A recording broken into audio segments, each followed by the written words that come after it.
The sterile white corridor felt like it was closing in on me. Every breath was a shallow, painful gasp. It wasn't just the illness, a relentless, suffocating cough that had baffled my local doctor. It was the fear of what they would find, and the deeper, older fear of who I was about to see. My son Leo, bless his tiny heart, was safe with my friend Sarah. He was 4 years old, the entire bright, beautiful center of my world, and he was the reason I was here. This cough, this exhaustion, it wasn't just a cold. It was something heavy, something that settled in my lungs and refused to leave. And my small town clinic had finally thrown up their hands. "You need to see the best," Dr. Evans had said, his face grim. "I'm referring you to Dr. Liam Reed. He's the head of pulmonary and critical care at City General. If anyone can figure this out, it's him." Liam Reed. The name hit me like a physical blow, knocking the already scarce air from my lungs. 5 years. 5 years I had spent meticulously building a new life, a safe life, far away from the wreckage of my past. 5 years since I had looked at his face, a face I still saw every single day in the bright, intelligent eyes of my son. And now I was walking toward his office. The receptionist, a kind woman with a sympathetic smile, called my name. "Miss Vance, Dr. Reed will see you now, room 3. Miss Vance, the name I had taken to protect my secret, the name he wouldn't recognize. My legs felt like lead as I pushed open the door. He was standing with his back to me, studying an X-ray on the light box. He was taller than I remembered, or maybe I had just forgotten the sheer presence of him. His shoulders, broad under the crisp white doctor's coat, were tense. "Ms. Vance?" He said, his voice a low, professional rumble that vibrated through the floor. "Please have a seat. I'm Dr. Reed. I've been reviewing your—" He turned. Time stopped. The air in the room crackled and died.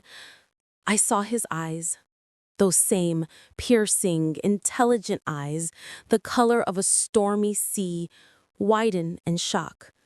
His lips parted, the file in his hand slipped, papers scattering across the polished floor. "Elara."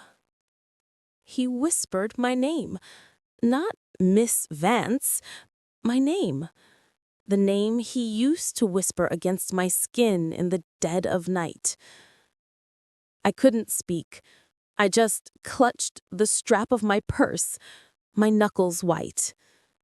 The man I had loved with every fiber of my being, the man I had destroyed myself to protect, the father of my child, was standing 3 feet away from me. His shock evaporated in an instant, replaced by something hard and cold. An icy mask snapped down, locking his features into an expression of pure, detached professionalism. He didn't bend to pick up the papers. He just stared at me, his gaze sweeping over me, clinical and assessing. "My apologies," he said, his voice clipped, devoid of any emotion. "You bear a striking resemblance to someone I used to know." He walked to his desk, sat down, and folded his hands. "Please, sit. Let's discuss your referral." I sank into the chair, my body trembling. He called me Miss Vance for the rest of the consultation. He asked about my symptoms, his voice a monotone drone. "When did the dyspnea begin? Any hemoptysis?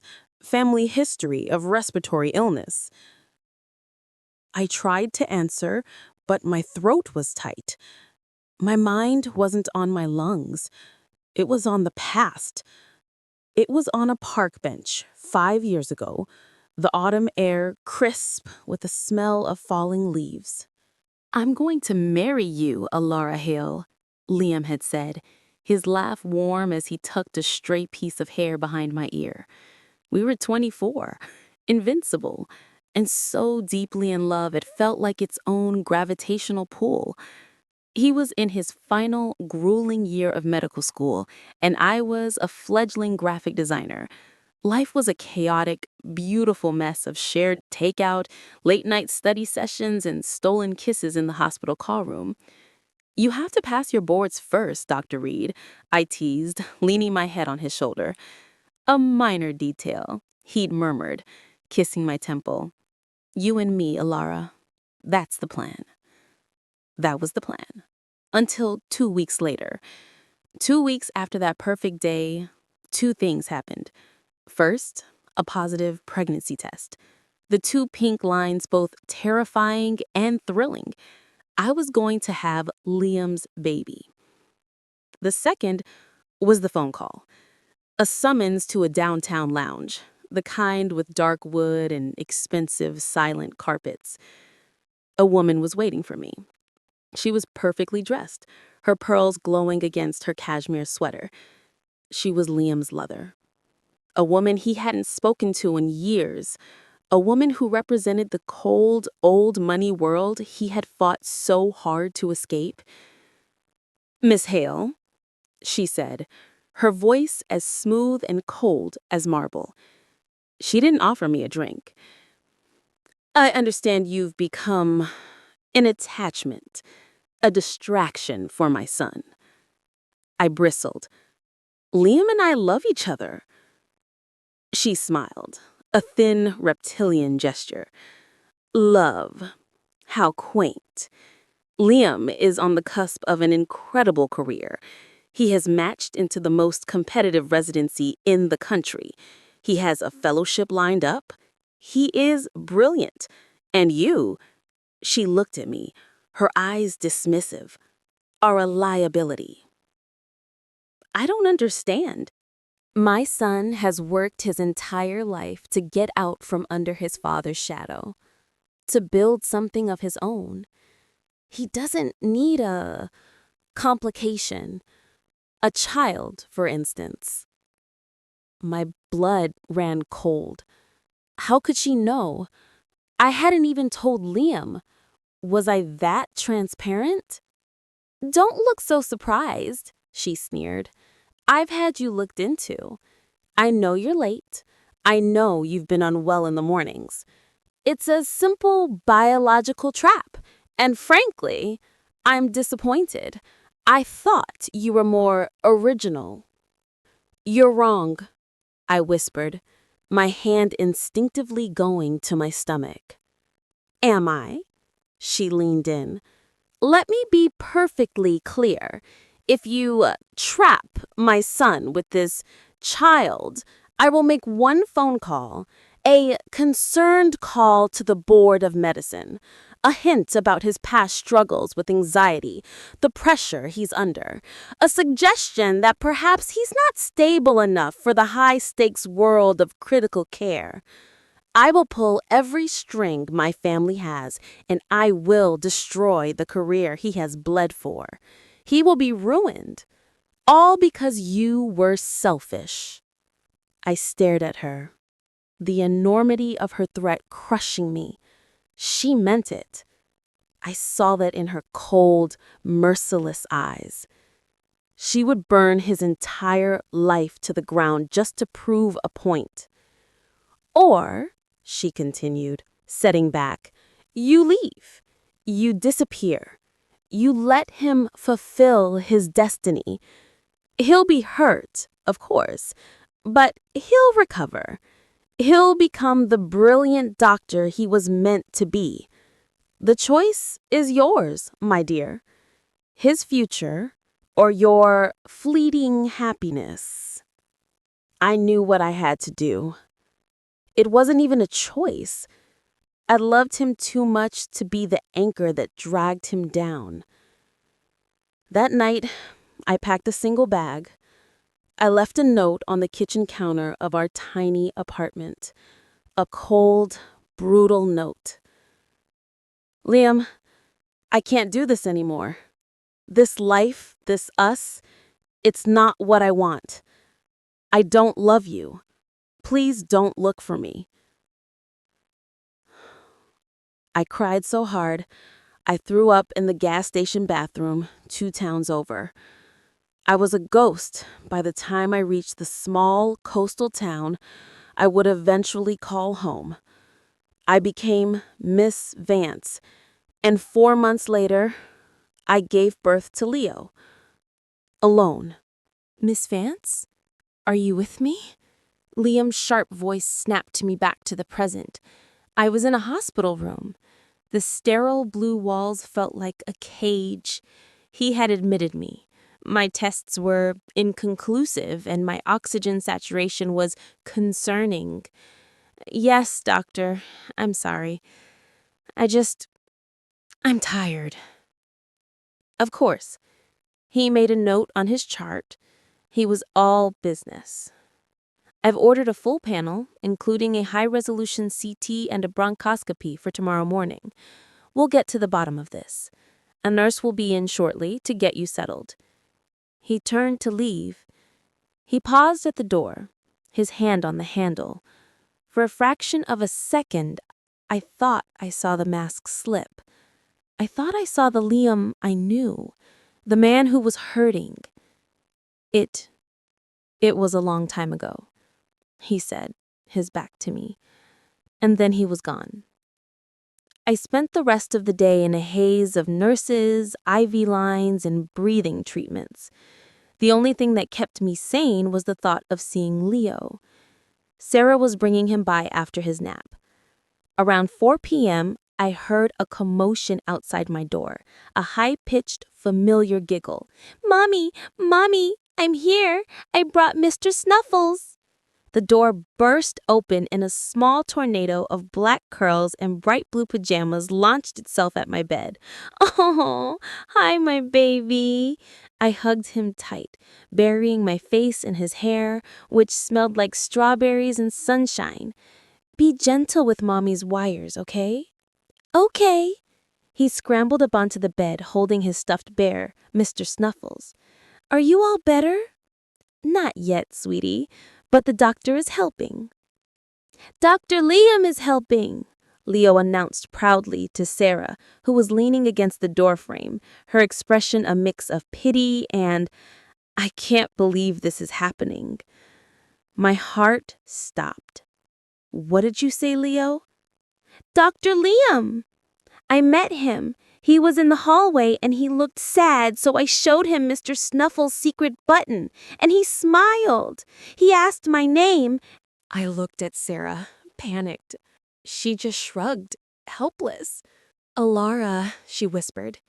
"He was walking by right as we got off the elevator. I tried to pull Leo away, but, well, he's Leo." My blood was roaring in my ears. He'd met him. Liam had met his son. Just then, the door opened again. It was Liam. He wasn't there for me. He was just doing his rounds, holding a chart for the patient next door. He stopped dead in the doorway, his eyes locking on the small boy sitting on my bed. Leo, oblivious, beamed at him. "Hi, Dr. Liam. I found my mommy." Liam didn't speak. He just stared at Leo. He stared at his curly black hair, his determined little chin, and his eyes. His own eyes, staring back at him from a 4-year-old face. "Dr. Reed," I said, my voice trembling. This is my son, Leo." Liam's gaze slowly, dangerously lifted from Leo to me. The professional mask was gone. In its place was a maelstrom of confusion, suspicion, and a raw, gaping wound. "Your son," he stated. It wasn't a question. "He's very bright," Liam said, his voice strained. He took a half step into the room, his eyes never leaving Leo. Hello, Leo. It's good to see you again. Do you like Mr. Snuffles? He's a very fine bear. His Adam's apple bobbed. He looked at me. I have to check on another patient. He turned and walked away, his steps rigid. Sarah let out a long, slow breath. Okay, wow, that was intense. He knows, Elara. You have to see it, right? He knows. He doesn't know, I insisted, pulling Leo closer. He sees a resemblance, that's all. But I was lying to myself. The next day, the tests continued. I was weak, exhausted, and terrified. Not just of the illness, but of Liam. He was a ghost, performing his duties with a chilling precision. He ordered a specific genetic marker test, one I hadn't heard of. It's for a rare form of alpha-1 antitrypsin deficiency. It can present in adults as a progressive lung condition. It's hereditary. My blood turned to ice. Does your son Leo ever have skin issues, rashes, or breathing trouble? He asked, his voice casual. Too casual. I thought of the eczema I was constantly battling on Leo's arms, the way he would get wheezy after running hard. He has sensitive skin, I said evasively. I see.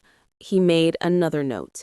And what about allergies? Any food allergies? My heart was pounding. He's allergic to shellfish. Liam's pen stopped moving. He slowly raised his head, his eyes boring into mine. I had forgotten. In the chaos of our breakup, in the panic of my escape, I had forgotten that tiny, specific detail. Liam was deathly allergic to shellfish. How ironic, he said, his voice dangerously soft. He snapped the chart shut. I'll have the results of your tests by this evening. He left. I knew in that moment that the clock was ticking. The flimsy house of cards I had built over 5 years was about to come crashing down. That evening, a storm broke outside the hospital windows. Sarah had taken Leo home. I was alone, waiting. The bronchoscopy had left me sore and tired, but sleep was impossible. The door opened at 10 p.m., long after his shift should have ended. It was Liam. He wasn't wearing his white coat. He was just in dark blue scrubs, his hair damped from the rain. He looked exhausted. He looked broken. He said nothing. He just walked to the foot of my bed and threw a piece of paper down. It wasn't my test results. It was a printout from the hospital's patient database, a birth certificate request form. Liam Vance, he said, his voice thick with a pain so deep it physically hurt me to hear it. Born 4 years and 9 months ago. Do the math for me, Elara, because I've been doing it over and over. 4 years and 9 months. That's exactly 9 months after you left. I couldn't breathe. Liam, he has my allergy, he continued, his voice rising, cracking. He has my eyes. I held his hand in the hallway and it was like I knew him. I've spent the last 5 years hating you for walking out, hating you for that note. I told myself you were selfish, that you were cruel, that I had misjudged you completely. I built an entire new life on the foundation of hating you, Elara. He stepped closer, his hands clenched at his sides. And now I see him, and I realize I wasn't just grieving us. I was missing him, a person I never even knew existed. Tears were streaming down my face, hot and silent. "Stop lying to me," he whispered, his own eyes shining with unshed tears. "I'm not your doctor anymore. Not right now. I'm the man whose life you ripped into. He's mine. Isn't he?" The question hung in the air, a desperate, agonizing plea. The dam broke. The secret I had carried alone for so long burst free in a torrent of sobs. "Yes," I cried, the word tearing from my throat. "Yes, he's yours, Liam. He's your son. He's always been your son." He staggered back, as if I had physically struck him. The confirmation, even though he knew, was a blow. "Why?" he choked out. "Elara, why? Why would you keep my own son from me? Why would you do this to us?" "To protect you," I wept, clutching the thin hospital blanket. "To save you." And I told him.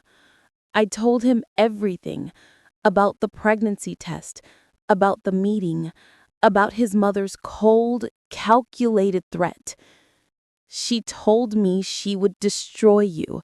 She would ruin your career, everything you worked for, everything you bled for. She said I was a trap, that Leo was a complication, and I knew she meant it. I knew she would do it. I couldn't let her. I couldn't be the reason your entire life turned to ash. So I left.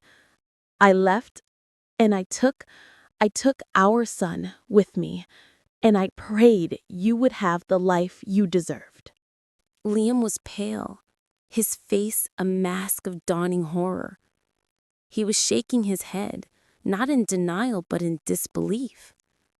My mother," he whispered. She did that." "I'm so sorry, Liam. I'm so sorry. I never wanted to hurt you. I thought I was saving you." He didn't speak for a long time. He just stood there, the storm raging outside and an even greater one raging in his eyes. He looked at me, and the anger was gone. The cold professionalism was gone.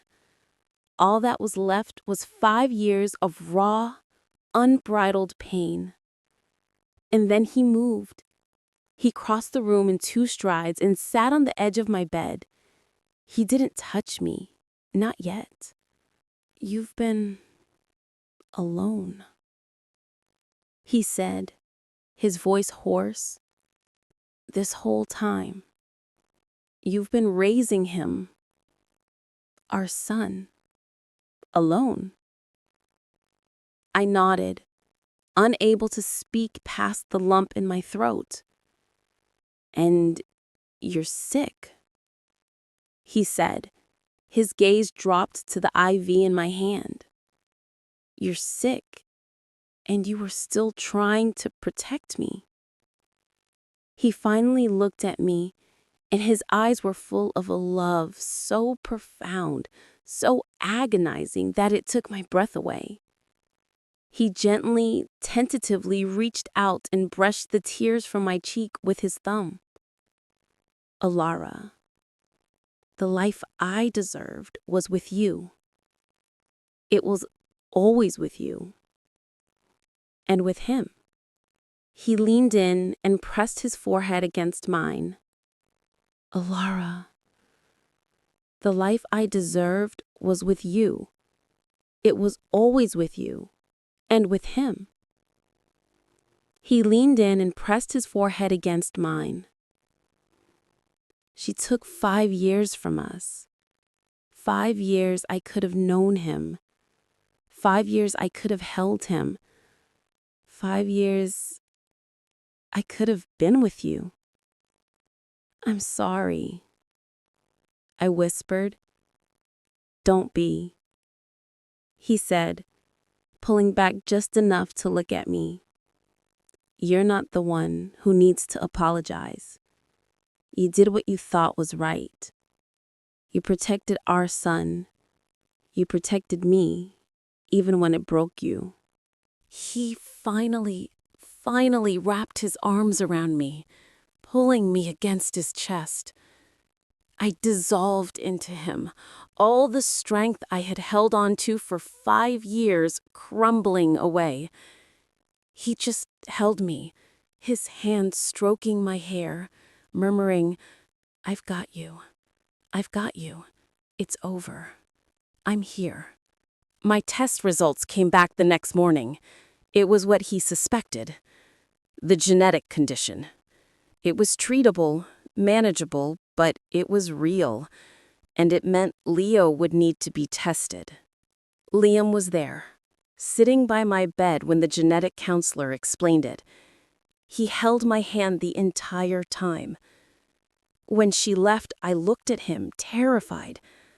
"Liam, if he has it," Liam said, his voice firm, "we will handle it. We. You are not alone anymore, Elara. Not ever again." 2 days later, I was discharged. I was weak, but the new medication was already making it easier to breathe. I packed my small overnight bag, my hands shaking. Liam had told me he would be there to pick me up. I walked out of my room and saw him down the hall. He wasn't in his scrubs or his white coat. He was in jeans and a soft gray sweater, looking like the man I used to know. And he wasn't alone. He was holding Leo's hand. Leo saw me and his face lit up. "Mommy, you're all better!" He ran to me and I knelt to hug him. "I'm getting there, baby." Liam walked up, a small, tentative smile on his face. He looked at Leo, then at me. "Sarah dropped him off," he explained. "We've been getting acquainted. He showed me how to work Mr. Snuffle's secret button. He's a good teacher," he said seriously. Liam's smile widened. He knelt so he was on our level. He looked at his son. "Hey, Leo," he said, his voice thick with emotion. "There's something very important I need to tell you. You know how I'm Dr. Liam?" Leo nodded. "Well," Liam continued, his eyes glistening, "I'm not just a doctor. I'm your dad." Leo tilted his head, his expression curious, not confused. He looked at me and I smiled, tears welling up again. I nodded. Leo looked back at Liam. He reached out a small hand and placed it on Liam's cheek. "Your face is scratchy," he observed. Liam let out a choked laugh, covering Leo's hand with his own. "Yeah, it does that." "Do I have to call you Dad?" Leo asked. "You can call me whatever you want," Liam said, his voice breaking. "Just as long as I get to be here." "Okay, Dad," Leo said, as if it were the most natural thing in the world.